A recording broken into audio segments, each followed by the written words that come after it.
All right, so let us just scan it from my answer key.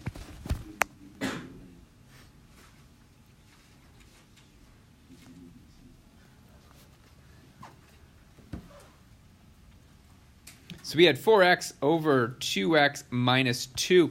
Your big things you need to do, you need to get a vertical asymptote. That is setting your denominator equal to 0. If I set my denominator equal to 0, I end up with x equals 1. When is there a hole? So when I check for vertical asymptotes, sometimes I find a hole instead of a vertical asymptote. Does anyone remember when it's a hole versus a vertical asymptote? Yeah. When you can cancel it out. Yeah, when you have the same thing in the numerator as the denominator. So if you have like an x minus 1 over an x minus 1, 1 would be a hole. So that's why I always say if you can factor the numerator and denominator, see if there's a hole first. Well, we couldn't even have that possibility. So we have x equals 1 as a vertical asymptote. So I had x equals 1, I drew a vertical asymptote. Then we find our horizontal asymptote. That is Bobo Bon eats DC. I told you to get a picture of him. Look at him. Just eating Washington, D.C. That is Bobo Bon eating D.C. That is, we're looking for, is it bigger on bottom? It is not bigger on bottom. It's actually the first over x to the first. The other one is bigger on top. It's not bigger on top. Our exponents are the same, so that's going to be our eats DC. DC says divide our lead coefficient, which would be 4 over 2, which is y equals 4 over 2, which just equals y equals 2. So at y equals 2, I draw a horizontal asymptote. Now at this stage, you kind of close to a 50-50 shot of getting this right. Most of the time, these are going to be diagonal from each other. So if you have one down here, most of the time it's going to be up here. In fact, it's a good 90-some%. Where if you ran out of time and you found out it's down here, you're almost certain it's going to be up here. So either it's going to be like it is, or it could be in this blank area. The way to be 100% sure is just pick a point to the left of this vertical asymptote and pick one to the right of that vertical asymptote. I picked 0 and 2. We plotted the point 0, 0. So it's in this section, and 2, 4 is in that top right section. All right, but those are our basic ones if we have eating DC. All right, any questions on that? Any questions on the homework? Okay, the big thing about today is we're getting to that bottom, that bigger on top, because we didn't talk about that much. We just said it didn't have a horizontal asymptote, it's going to have a slant asymptote. But before we get to those, let's do a quick rehash of what Bobo Bon eats DC actually stands for. So remember, Bobo. Bobo is bigger on bottom. It stands for it is 0. In other words, Bobo stupid, he always just says y equals 0. If it's Bobo, it's just y equals 0. So our example is f of x equals x plus 2 over x squared plus x minus 20. My first thing I'd probably do is I'd factor it to make sure there aren't any holes. So we would have x plus 2 all over, if this is factorable, it'd factor into something that's x plus or minus something times x plus or minus something. Then I'm looking for two somethings that multiply together to give me 20, but the difference between them is 1. Well, that sounds like it should be 5 and 4 if possible. Then when we add 5 and 4 together, they need to be positive, so it must be a positive 5 and a negative 4. If either one of these would have been x plus 2, we would have had a hole. We don't have anything that would cancel out, so both of these are going to be vertical asymptotes. So let's handle our vertical asymptotes first. Vertical asymptote is where our denominator equals 0. So x plus 5 times x minus 4 equals 0. So we are going to have a vertical asymptote at x equals a negative 5, and we are going to have one at x equals 4. We're not going to graph this one, but what I do want to point out here. If I have vertical asymptotes at x equals negative 5 and 4, it means I can't plug negative 5 and I can't plug 4 into this equation. So our vertical asymptotes will actually get us our domain. Our domain would be all values except for negative 5 and 4. So it's going to be all reals except negative 5 and 4. All right, the harder one, vertical asymptotes are always easy. Most of the time they're easy. It is just set your denominator equals 0, solve it, and go on. It is generally our horizontal asymptote that can give us some problems. Well, in this case, it doesn't give us much problems because it's bigger on bottom. It is x squared, and we have x to the first on top. So our horizontal asymptote is Bobo. Bobo's stupid. He always just says y equals 0. Well, our horizontal asymptote also tells us our range. The only value I can't plug in to get out is y equals 0. There's a vertical asymptote at y equals 0. So our range, in this case, would be all reals except 0. Y cannot equal 0 because there's a vertical asymptote there.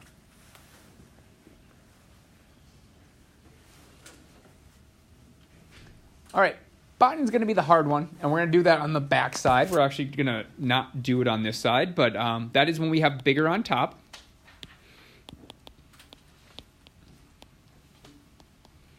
That stands for none. In other words, there's going to be a slant asymptote. In order to have a slant asymptote, you have to have an equation like y equals x plus 1, y equals x plus 3.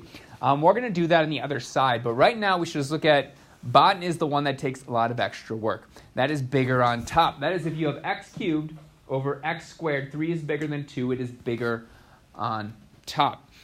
Well, I'm always going to start off with my vertical asymptote. Let's just go VA. Vertical asymptote is usually the easier one. It's just set your denominator equal to 0. X squared equals 0.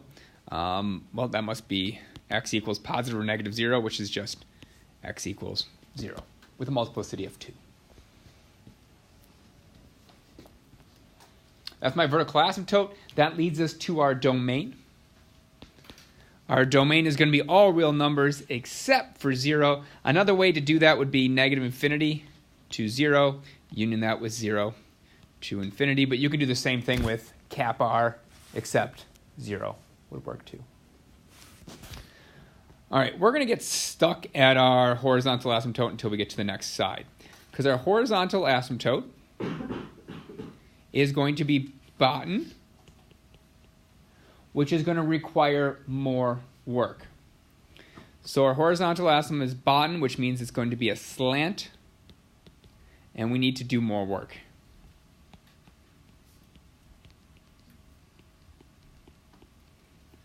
Which we're going to do on the other side.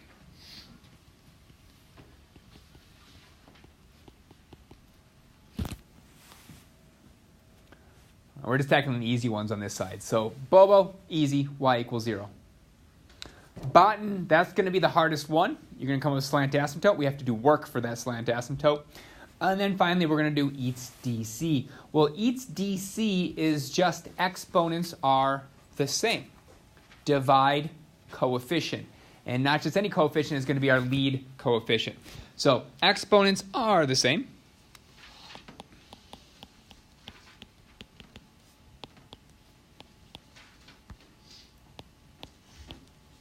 Divide coefficients.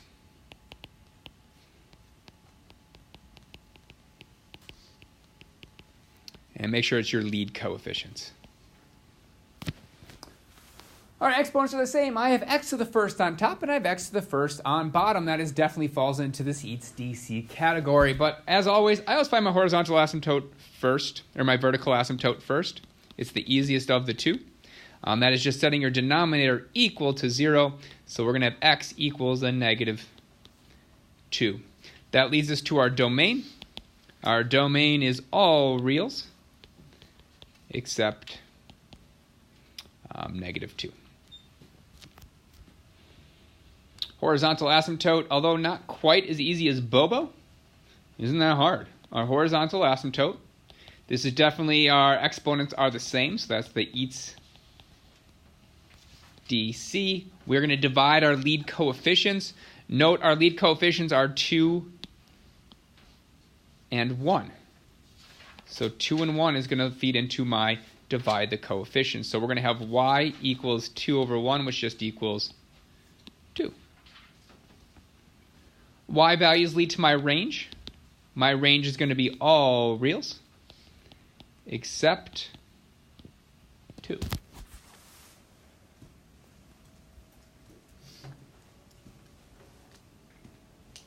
That's the bulk of what you need to know. The only thing we're going to add to this is really that bottom section. And bottom, you can do most of the work. You can find your vertical asymptote. We just got to figure out what that slant asymptote is. So that's what we're going to do on the next side. What is that oblique or slant asymptote when we deal with bottom? Well, it occurs when the degree of the numerator is exactly 1 more than the degree of the denominator. We are not going to deal with anything that's bigger than 1 power difference because that comes up with a whole new rule. So it's going to be exactly 1 more than the degree. We're going to use division, either long or synthetic. The only time you can use synthetic is if this power is 1. If this is x minus 1, x plus 1, x plus 2, x plus 3, x minus 3. So if this power 1, we can use synthetic division. Otherwise, we're going to use long division to actually get our oblique or slant asymptote.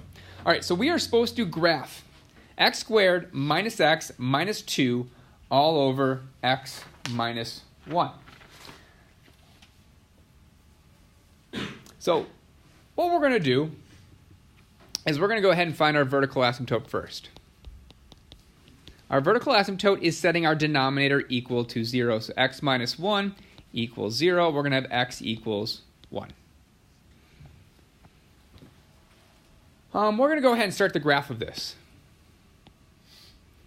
Because on the test, if you can at least do parts of it, you can get points for it. So let's go ahead and do our graph. It looks like I can just go 1, 2, 3, 4, 1, 2, 3, 4, 1, 2, 3, 4, 1, 2, 3, 4. At bare minimum, I should at least list 1 on the y and 1 on the x to say each one of those tick marks are 1 unit.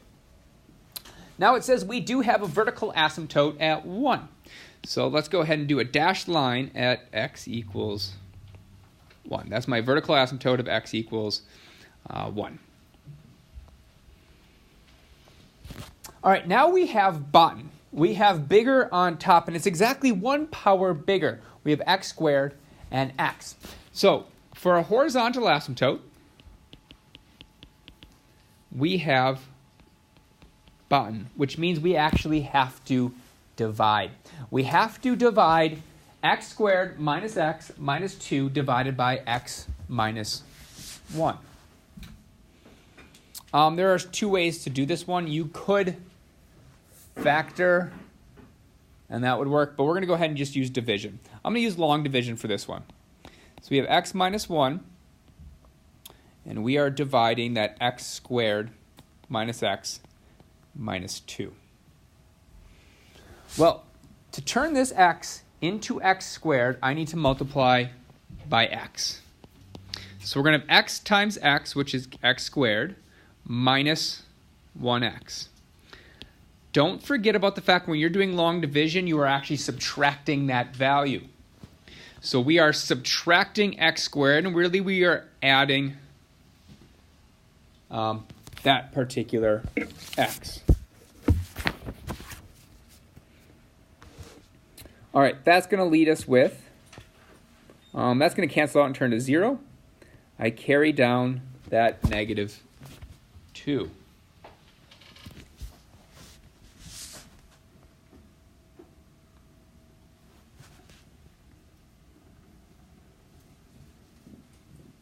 Well, realistically, how we're kind of looking at this is we're done. We are done. We can do one more step. We can say, well, x times what gives me that 0? So we could do x plus 0 on top here, which would give us 0 times x, which is 0.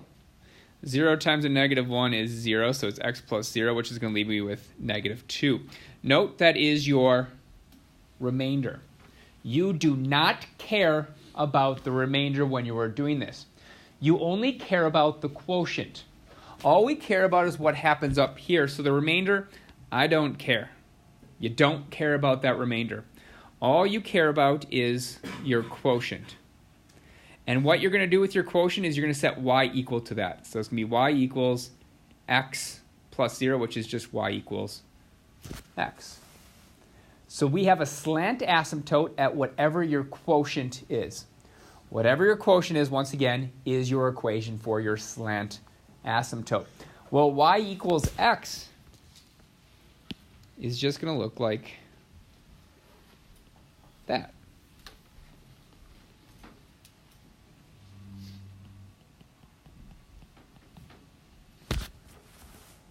So one more time, when you have Botten, you're just going to divide your denominator by your numerator. Whatever your quotient is, that is your slant asymptote. Now, we kind of have two options here. Either our graph is up here or it's down here.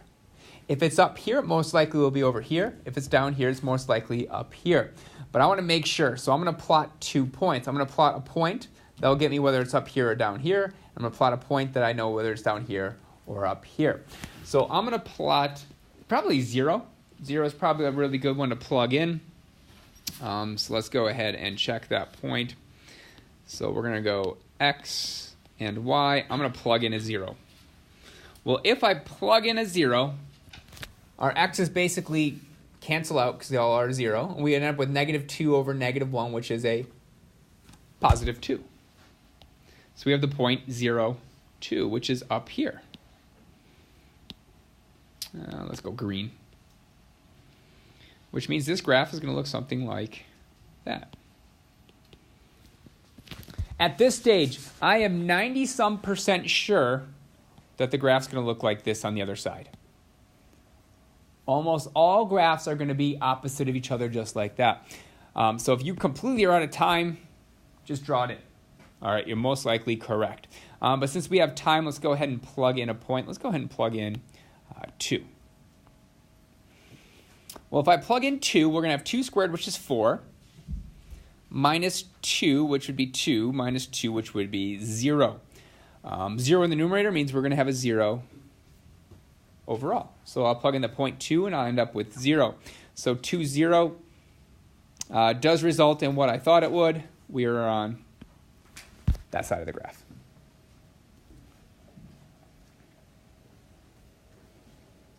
Questions on Botten?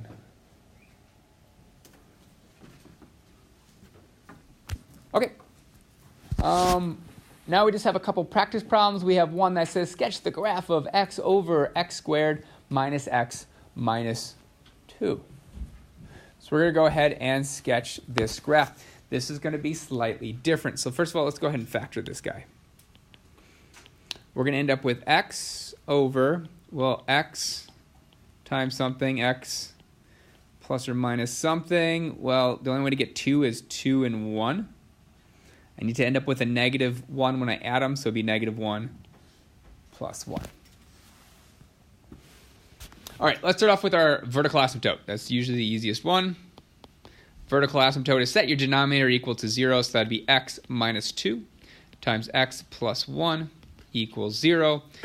We are going to end up with x equaling 2 as a vertical asymptote, and x equals negative 1.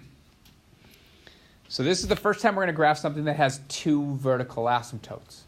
We're actually going to have kind of like 3 piecewise functions is what's going to happen. So let's go ahead and start this graph. Let's see if I have room here. That should be fine.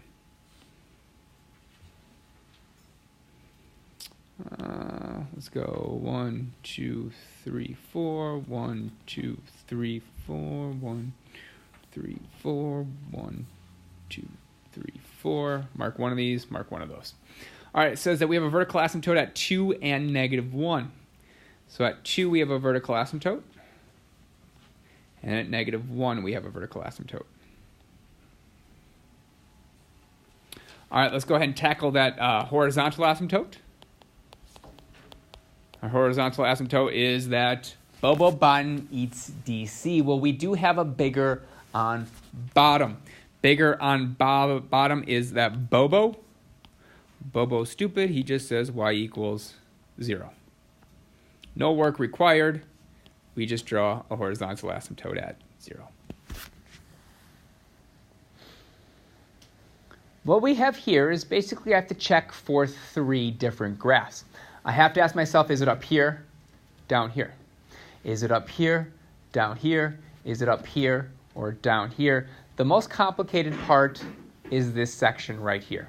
And we'll get to that in just a second. So let's first pick a point that would work on our left-hand one. So we're going to go ahead and plug in the points. So let's go our x and our y values. I'm going to plug in, what would a -2 might help. Let's plug in a -2. Well, if we plug in a -2, we'll have a -2 minus a -2, which is -4. This would be -1, so this turns into a +4. We would have a -2 over that +4, so that would be a -1/2. When I plug in -2, I get out a -1/2. So -2, 1/2. Oh, it's a -1/2 actually, so it'd be down here. It looks something like that.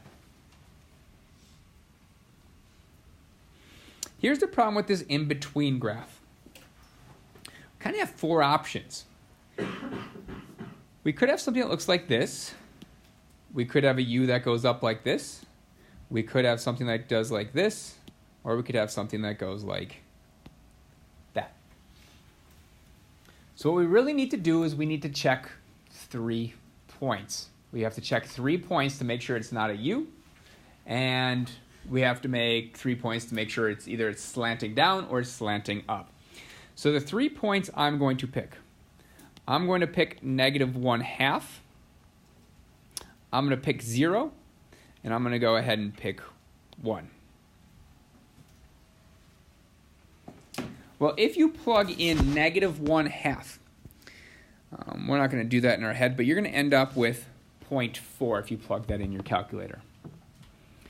If you plug in 0, well, all of our x's are going to cancel out, and you're going to be left with a 0 in the numerator, so you're going to end up with 0. If you plug in 1, you'd end up with 1 minus 2 times 1 plus 1, and that would be all over. So that's going to be -1/2 as well. So you're going to test 3 points to check your center one.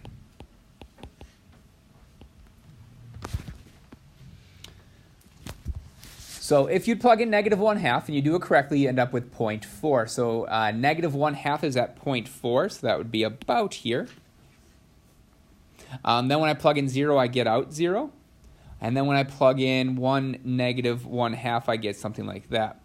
Now, this won't be a straight line. All right, it will always be a polynomial, so it'll have a nice curve. That looks something like that.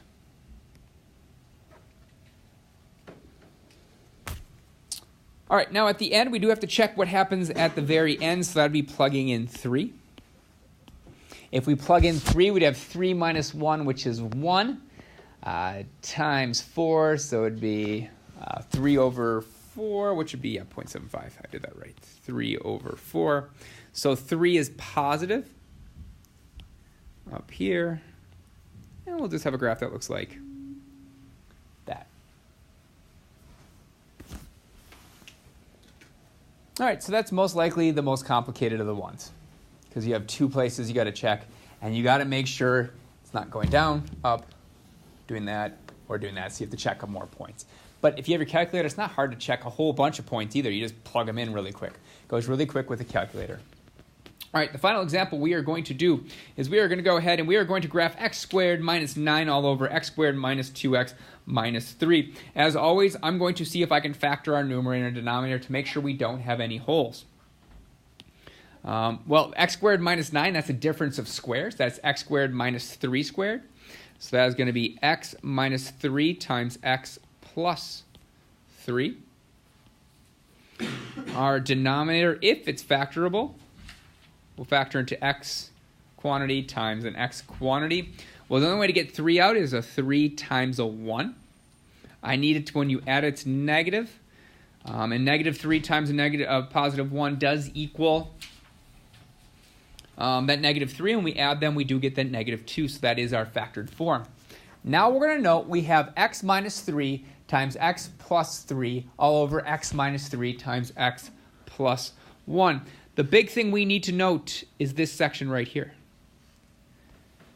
That section right there tells us that we have a hole. We have a hole in the graph at x equals 3, and that comes from this. As soon as we note to ourselves that we have a hole, I'm going to get rid of it. I'm going to say, okay, it's got a hole here. That's the only important part about that x minus 3 over x minus 3. Now I'm going to reduce this to make it easier to graph, and I'm just going to do it as x plus 3 over x plus 1. So this graph right here is the exact same thing as x plus 3 over x plus 1, except it has a hole at 3. So the only difference between these two graphs is this hole. This graph does not have a hole. This one does. But we can use this one to get the shape of our graph as long as we put that hole in it when we are done. So noting a hole means I can reduce it and make it easier to actually graph. All right, so we have our hole at x equals 3. Let's go ahead and do our vertical asymptote. Our vertical asymptote is setting our denominator equal to 0, so that's x plus 1 equals 0. That's going to leave me with x equals a negative 1. Our horizontal asymptote. Well, our horizontal asymptote, we have x to the first on top, x to the first on bottom. That means we are dealing with exponents are the same. So that's going to be our eats dc. Eats dc just says divide your coefficients. Divide your coefficients. So our coefficients are 1x over 1x. That'd be 1 over 1. So it'd be y equals 1 over 1, which is just y equals 1. All right, let's go ahead and do our graph. Probably stick with my just 1, 2, 3, 4s again. 1, 2, 3, 4. 1, 2, 3, 4. 1, 2, 1, 2, 3, 4. Label at least one of them, saying I'm counting by ones. We do have a vertical asymptote at negative 1, so let's go ahead and do a dashed line at negative 1. I don't like that dashed line for some reason. All right, and then we have a horizontal asymptote at y equals 1, so it's going to look like that. All right, now we're going to do almost identical to what we always do, except with one little difference. I'm going to select a point so I know whether it's up or down on the left-hand side. It looks like I can just pick negative 2, so let's go ahead and plug negative 2 in. So we're going to go x, y, negative 2. Note, to make your life a little easier, plug that negative 2 into that equation. So negative 2 plus 3 would be a 1. Negative 2 plus 1 would give me a 1. If I plug in negative 2 into that equation, I'm going to get out a negative 1. So negative 2, negative 1. Let's change colors. Let's go purple. Negative 2, negative 1.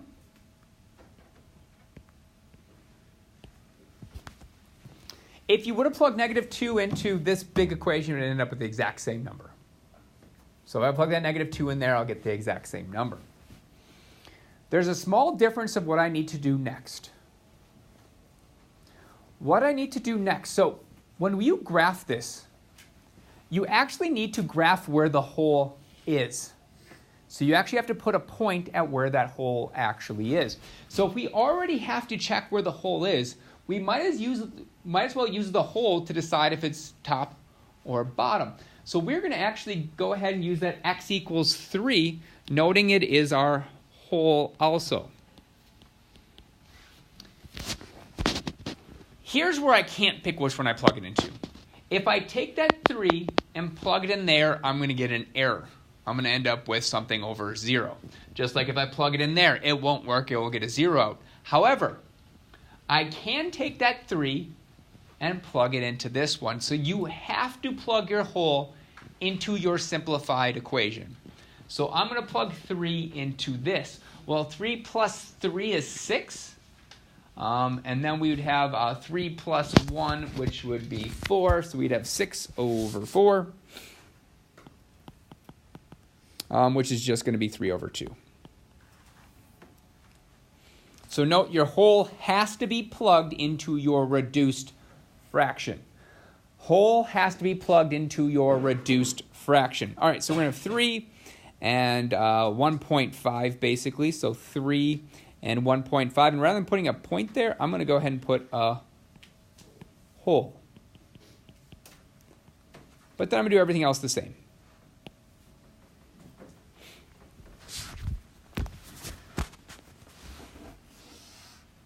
Now I plotted a whole. I got my graphs, and you are done.